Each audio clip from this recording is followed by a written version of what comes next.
Hi, everyone. Thank you for joining this first session in our lead up to our Women in Sustainable Business Awards. I'm really pleased to have you all follow and listen in. We have a lot of great sessions coming up, and I'm just going to quickly share them with you before we get started today on our first keynote. So the sessions that are coming up, so we have Stephanie today, which is ethical copywriting, crafting messages that are purposeful. Also, we're looking into Julie's session, which is bringing bookkeeping mistakes, avoiding the pitfalls when managing your accounts. We're looking into Nima's session as well, which I'm not sure is going to happen exactly in this time flow, but how to invest ethically and secure your retirement. I'm sure pretty much a lot of us will be interested in that, because this is a really interesting space right now, given what's happening in the world. So I think it's really important for us to look at that, especially as solopreneurs, where we are solopreneurs. Then myself, so this is actually going to be during the award event. I will be doing a session on social business and rebalancing equity in our world. I'm really looking forward to that, even though I haven't written it yet, but I'm really looking forward to delivering that one. It's going to be based on Muhammad Yunus's ideas, so hopefully you will enjoy that. Michelle Miller will also deliver something on 5 simple and low-cost ways to adopt more sustainable marketing practices. She's going to look at things like websites, etc., and how to manage those more sustainably. Lola is going to give us a journey, is what I'm going to call this one, to share with us her story of building a startup that did not succeed. And I think this is a really interesting story. The scale and scope of what she tried to build was incredible. She got a lot of support for it as well. So I think it's going to be interesting to learn from her journey as well. Then we have Kathy coming in at the end of the event and in the following months in October, using children's books to educate about waste and sustainability. So she's going to talk about her journey there. Then Heather's going to share with us a bit about environmental and social governance and responsibility and making that case study stick. So depending on your context and your scope, this could be relevant to you or not. And then Selena's going to talk about bootstrapping. So hopefully you're going to enjoy these events. And now I'm going to hand you over to Stephanie to take us through the copy session. So I'm going to spotlight her for everyone. Amazing. And could you just enable screen sharing for me, please, Catherine, as well, so I can share my slides. I'm super excited to meet all of you guys today. And it sounds like a lot of you are service-based businesses as well, which is who I predominantly work with. So it's going to feel really natural for you guys too. Okay. Perfect. So you should be able to see my slides now. Catherine, can you give me a thumbs up? Amazing. So I'm going to take you guys through a few tips and things that you can implement in your business today, and then we're going to open the floor, I believe, at the end for a short Q&A. So if any of this brings up any questions for you, please feel free to hold those towards the end, and I will make sure that we have a little bit of a chat about them. So as Catherine said, she did introduce me at the beginning, but just to go through that again, my name is Stephanie White. I run a company called By the Way Creative, and we help service-based female entrepreneurs to create communities, but we do that through transparent copy and creating ethical-based conversions. I will explain a little bit more about what that actually means, but I'm sure you know exactly what it feels like to feel personally victimized by an email campaign or a sales page. We don't want that, and that's what we're going to be counteracting today. I'm the creator of the signature 3-step process, Connect, Convert, Caffeinate, which is essentially the process we take our clients through in order to create standout copy that doesn't have to be pushy. And I also mentor and coach copywriters on how to build sustainable copywriting businesses that are sustainable not only in the terms of their values and their ethics, but sustainable as in burnout avoiding for service providers, which we know is a difficult thing to avoid these days.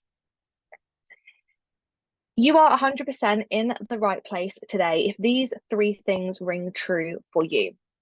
You don't know how to write copy that actually connects with your audience, i.e. you feel like it's not landing, or you're doing all the things, but your copy just doesn't seem to convert, or you feel it could convert better. So you're whipping out those tactics that you've seen on podcasts, other masterclasses, and they're not working for you. Or it is that you want to stand out and you want to make sales, but you don't want to sacrifice your personal integrity in order to do so. That's pressure tactics, that's scarcity, urgency, and some of the things that we're going to talk about today and how we can counteract using those. So let's start with the do's. We'll do the positives first. 3 things that you can do to start writing ethical but converting copy today. I've been doing this for 6 years. These are tried and tested techniques that we use with our clients. The first one is that you're going to spend way more of your time focusing on the person you're writing for. And let me explain what that means. You've probably felt that you have read emails or sales pages in the past that tell you all of your pain points. Okay, we play on this pain point thing, and you've probably heard that phrase before, where somebody calls out all of the awful ways that you are feeling right now and then tries to sell you their product or their solution off the back of it to make all of those awful things go away. That's not very ethical. It's really bad for people's mental health to be constantly reminded of all of the awful things that they feel day to day. The 80-20 rule is the answer to that. So it's the other way around. 20% of the time that you're writing copy, trying to get someone to sign up for something, to buy something, you let them know that you understand their pain. A bit like I did at the beginning there. I let you know that I understand where you are right now without making you feel awful. But I would spend the majority of my time when I'm promoting something to somebody, letting them know how great they could feel, what the possibilities are for them, what their life could actually be like on the other side of this issue that they're facing. When we spend that time telling somebody about the positives, about the benefits, and getting their imagination alive with how their life could be positive, we have a much better connection with them than when we force sales out of making somebody feel like shit or that their life is going to be terrible if they don't buy our product. The way that you do that, so point 2, is you actually engage with the people that you're wanting to sell to with no agenda. There's lots of different ways you can do that, depending on what type of social media you use, how you interact with your clients. This is just a few suggested ways. So doing polls on your Instagram or Facebook stories, i.e. asking people how they feel about something, asking people how they respond to a certain phrase, how they respond to a certain problem. So you actually know how that feels for them. Ask existing clients, especially if you're going to offer them a coffee voucher or something in return. People are very happy to help. Actually ask them these 2 questions. How did you feel before working with me? How did you feel after working with me? How did you feel before purchasing this? How did you feel after purchasing this? So you can see that transformation and you can focus on selling to people based on the positive outcome. Listen to the reasoning behind inquiries or how someone found you. If you don't have some kind of way of capturing this information at the moment, this is something I would go ahead and implement straight away. If you have an application form or a contact us form on your website, or an email template that when people hit email you from your website, it auto-populates, put this in there. Ask somebody why it is they've come to you and how they found you. They're going to actually tell you where they are right now, what their issue is right now. It's not only going to help you write better copy that lets people know you know how they feel, it's also going to help you improve your product, because you're going to know exactly where people are struggling and be able to answer to that in your product or your offering. Finally, go back through testimonials and emails. I've found on a few email chains where I've been going back and forth with people, getting them booked in for a call, something really simple like getting their discovery call lined up with their time. And they say stuff in response like, I'm so excited for this. I'm really, really ready to get this course sold without any more stress. So I instantly know, oh, this course, the selling of this course is making them feel stressed. If I'm going to write copy about how I can help them not feel stressed, I will talk about what it feels like to sell a course with ease, the opposite of what their problem is. So just dial in, tune in to what the people you're already working with and talking to are already saying. And find out how that feels. Work out how that actually feels in their day-to-day life. I have an acronym which I call FML. In some places, it stands for something very different, but in my world, FML stands for financial or numerical, mindset, and lifestyle. When we're looking at a problem we want to solve, we want to look at it in 3 different layers, especially when it comes to copywriting. The problem that they have, How is it affecting them financially or numerically? So it might be something simple like, let's say it's social media, a social media manager, and someone's not having enough likes on their post, for example. Vanity metric, but we'll use that for this purpose. Mindset. How is that problem affecting their mindset every day? And lifestyle. How does this actually show up in their day-to-day life? Then we do exactly the same on the other end. Financially or numerically, how could your product offering service help this person? In terms of their mindset, how does your product serving or offering help this person? And in terms of their actual day-to-day life, how does your product offering or service help this person? And I've put a few prompts questions on here that you're welcome to screenshot to kind of get you thinking in this way. How does this problem impact their day-to-day life? How does this problem make them feel when they wake up in the morning? What does this problem stop them from doing? If they had the solution to this problem or feeling, let's look at all of those questions again. How would it impact their day-to-day life? Would they feel really awesome when they wake up, when they move about their day? What would they be able to do? Bonus points if you can actually fill out these questions using your customer's wording based on what I said to you before, having those conversations, actually getting those pieces of vocabulary from your ideal client. The perfect example of this, slight tangent, but I think it would be helpful for you guys, is I was working with a coach who for years had been saying in her marketing that she helped people get over overwhelm. And she kept using this word overwhelm, overwhelm, overwhelm. And it's what resonated with her. When she started having conversations with the women she was actually working with, she said to them, how do you feel about the wording that I use? Does it resonate with you? And a lot of them said, because they'd come from a corporate background, that actually overwhelm was not a word that they used in their day-to-day life. They were much more tuned into the word stress because it was drummed into them in seminars at work. It was something that their doctor spoke to them about. And this coach realized that she'd been using wording that she felt resonated with her, but it actually didn't resonate with her client. That tiny shift in wording can make a massive difference with somebody feeling seen and heard by you. Okay, now we're going to jump into the don'ts. And I'm not suggesting by any means that anybody watching this or listening does any of these things.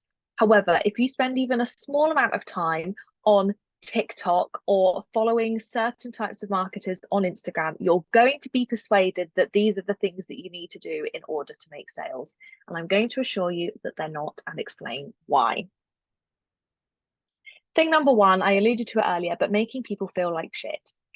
This does not help you make sales, and it's not an ethical way of making sales at all. Examples of this are talking about somebody's lack of money, lack of success, their lack of anything in particular, lack of motivation, lack of confidence.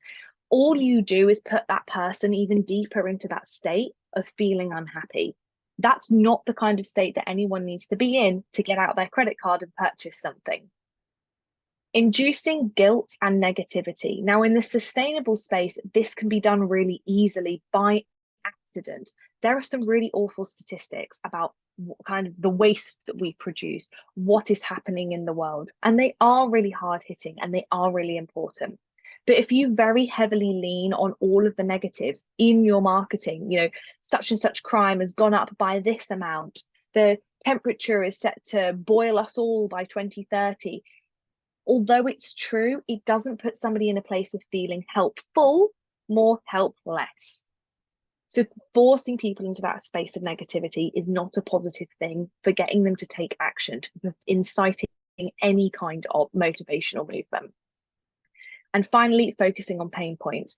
Just because you know them, and I've taught you some tactics on how to know them, doesn't mean that every time you're promoting something or every time you're trying to sell something to somebody, you lean really heavily on all of those negatives. You know them, which is helpful in order for you to create better products. It's not the main lean in all of your marketing. Fake scarcity and fake urgency. Now, in the area that I work in, which is predominantly coaching and personal development, these two are absolutely rife. But you've probably seen them on the television many, many times, especially when it concerns selling sofas, armchairs, beds. Those places use these tactics like they're going out of style, and they are the originators of fake scarcity and fake urgency. These look like overuse of countdown timers, How stressful is that when you're on a web page and it tells you you've only got 4 minutes left before you don't get this offer anymore? Untrue countdown timers. I have had an email sat in my inbox that I opened, marked as unread, came back to it the next day, and the countdown somehow had 24 hours on it both times. Untrue countdown timer. Limited availability, when it's quite frankly not true, especially for digital products. This one drives me crazy. How can you say a digital product has limited availability? It can't. Never available at this price again. I've seen that one used a lot, especially for professional services, things like courses, group coaching programs, stuff like that. Miss out and suffer type time pressure. So again, inciting guilt to someone, making them feel like if they don't take action within this time period, they're not serious about sustainability. They're not really in it for business. They're not actually motivated to change. And finally, only 3 left. Very similar to that limited availability thing. Just saying only 3 left as something that you're using as a way to try and sell something doesn't describe the benefits to me and doesn't incite me to take any kind of action. Appropriation. Now, I've put a resource at the bottom here. In no way do I make any money from any links. There are no backlinks onto my website from this source. But it does have a lot of really great links to other creators who have talked about this in more length, and depending on different cultures as well, you can find those on that page. But appropriation is essentially using the wording, the vernacular, the slang, the colloquialisms of a culture that is not yours. And normally this shows up in minority cultures. This became much more prevalent in my industry a few years ago, but I think you'd be really surprised at some of the words that are still very commonly used today that are totally appropriated from other cultures.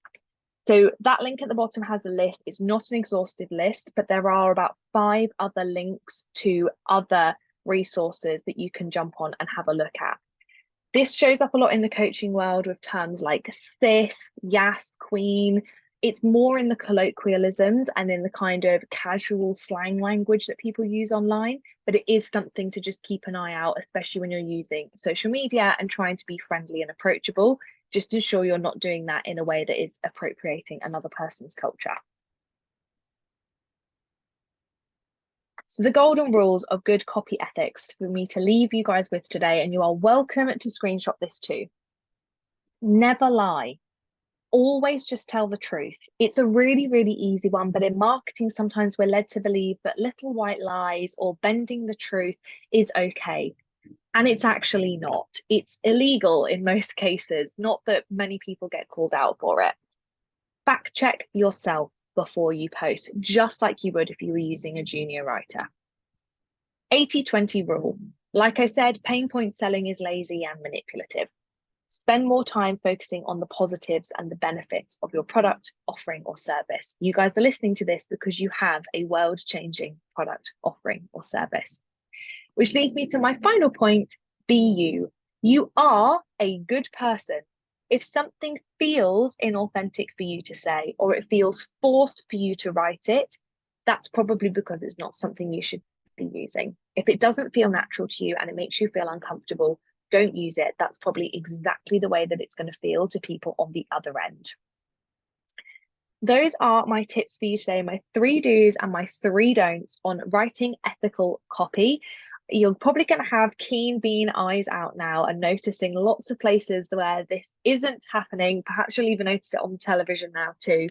I'm really excited to open up the floor to any questions that anyone might have about their specific business or anything that I have spoken about today.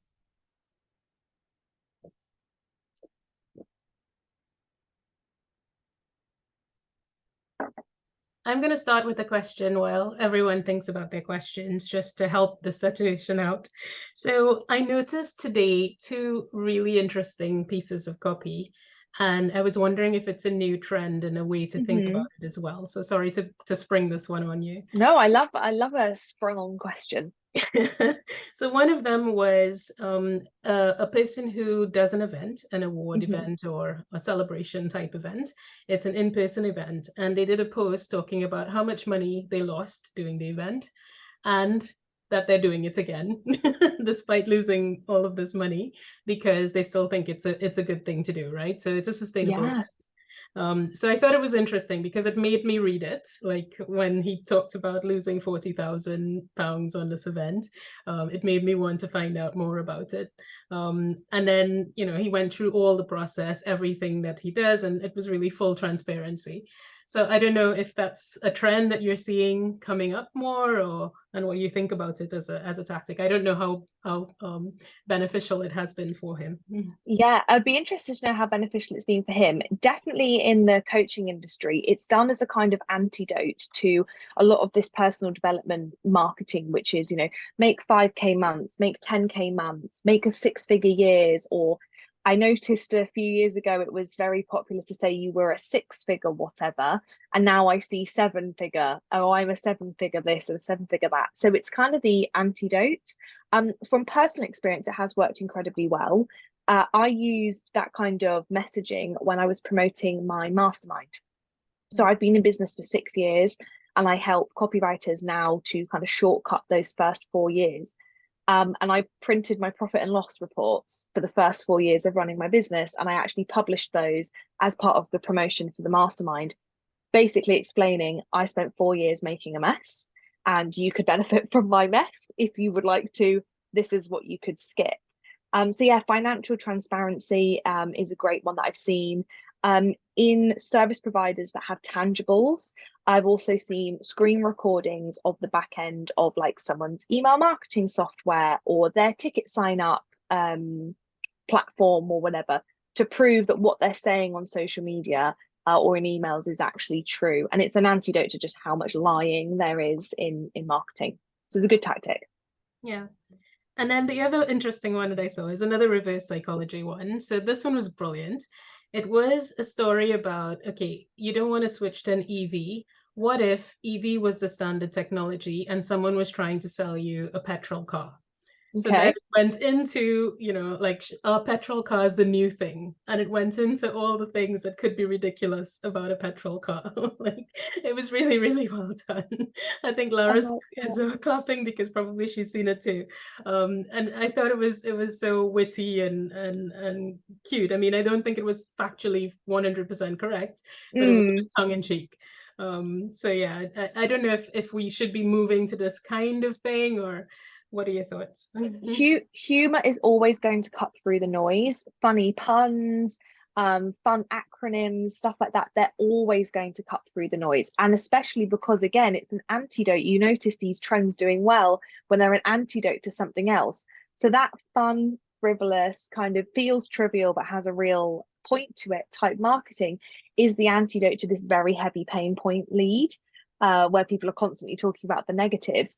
If you, just as a side tip, if you wanted to play with this in your own business, there's a really amazing AI tool for this. It's called Text FX, letter F, letter X. And it was created by Lupe Fiasco and a bunch of other rappers, lyricists, and wordsmiths. And they play a lot in this. You can pop a word in and it spits out puns and word association and things. It's a really fun tool to use. So if it's not your natural way of writing copy and you want to be better at kind of doing this fun, light-hearted, but attention-seeking style copy, that's a really, really good tool for getting you started and kind of getting those juices flowing. But I'm glad you brought those two examples because they are contextually relevant to right now, because they are the antidote to what has come before. Yeah, absolutely. All right. Anyone else has questions before we let Stephanie go? Laura, go ahead. Hey, I just wanted to say thank you for your time and your very clear presentation. I think this is really good timing because right now I'm switching over all of my calendar and the forms associated with it and the email into another system. So yeah, I'm gonna take your advice about including those questions on that form. So thank you very much for the tip. You are so welcome. And make sure as well, if you've got like past clients that you could still send those questions to after working with you. Often if you say to someone, oh, could I just have like 2 minutes of your time to just ask a few questions about your experience of working together? People are so happy to help. So you can go back to past clients too, as well as looking to the future to collect that information in the future as well.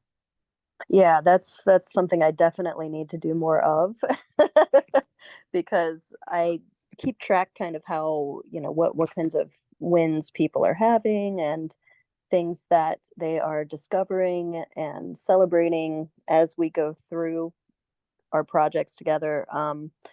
But yeah, I have not been very disciplined on getting the before and after. And I think what you put is a good, quick, and efficient way to do that because I think people can probably answer those questions pretty easily. Yeah, true. Lengthy testimonial forms don't go answered. So yeah, nice short, sharp questions. How did you feel before? How did you feel after? We just want that visual representation of like the before and after photo. And then you can roll with it. It'll be really useful. I'm excited to see what you create with that.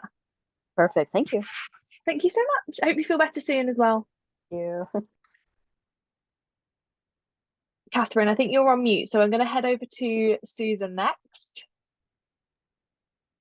Hi. So Hey. I appreciate what you've said about the fake scarcity or the artificial scarcity of things. But in the sector that I'm working at, there is oftentimes limited availability to give a certain product. For example, perhaps we're giving out rain barrels or things like that to the community. And so I'm looking for potential, like maybe more of a gentle way to kind of put out there that it is a limited time or limited availability without causing some sort of frenzy or putting it in a negative way. So do you have any advice for me to do that? Yeah, of course, absolutely. Can I just ask, when you are offering a product like this, is it available for instant purchase or is it something that someone would have to like apply for or fill out some kind of eligibility form? Most of the time, it's actually show up at this certain time within these hours. There's usually an RSVP type of form to fill out just so that we can make sure that we're getting a quantity and gauging the level of interest. But there's always extra for people to also come and walk up. But they can't take 8, for example. Maybe we're only limiting them to take 1 or 2 at the most. Okay, cool. That's really helpful. So I would go down that angle. So we only have a limited number of XYZs available. So to ensure that the most, whatever the phrase is that you would use, most needy communities or whatever the phrase is, get their hands on these, we've put a system in place and then pop what the system is, reply to this, RSVP, etc. And then that would be your reminder. So the next email or the next time you contact them and say, please don't forget there is a limited availability. We want to make sure these go to people that need them. So please follow these steps. So just kind of please remember rather than a countdown timer or buy now or miss out. It would just be done in a more polite reminder way.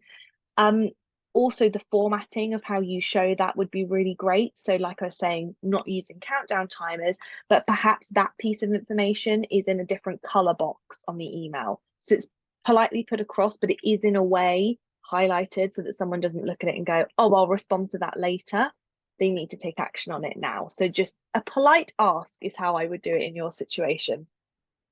Awesome. And I like that too, the expression that we want to make sure that the most number of members of our community get this benefit and are able to do this. So, we're limiting it to 1 per family or 1 per household type of thing. Love so that, that. we can get more involvement within our city. So perfect. Thank you. That answered the question. You are so welcome. Thank you very much for your question. Christy, I believe you've got your hand up, so I'm going to jump over to you next. Yeah, hi. I don't have a question. I just want to thank you for this excellent presentation full of a lot of information. This is going to be really handy starting out a business for me. And I think with all this electronic technology, people like to push the limits. So for myself, I've been struggling back and forth and what's the right thing to do and, what isn't. So this has been really eye-opening and I'm going to take a lot of time and process all this information. And I just want to say thank you for this. Thank you so much. That's really great feedback. I'm glad that it was helpful for you and not overwhelming, but informative in a good way. So good luck with everything in your business. It was lovely to hear from you. Thank you. Yes, very clear information. I like it. Thank you. All right. Thank you very much, everyone, for joining us. I hope you get a lot from the session, and those of you who are watching it on the recording. If you have any follow-up questions, Stephanie is one of our judges. I can't tell you which category she's judging because that might bias some of you who have signed up. But she will be supporting us up until the event. So just let me know the questions, or follow Stephanie By the Way Creative on Instagram as well. Thank you very much, and see you again soon. Thank you, Catherine. Cheers. Bye.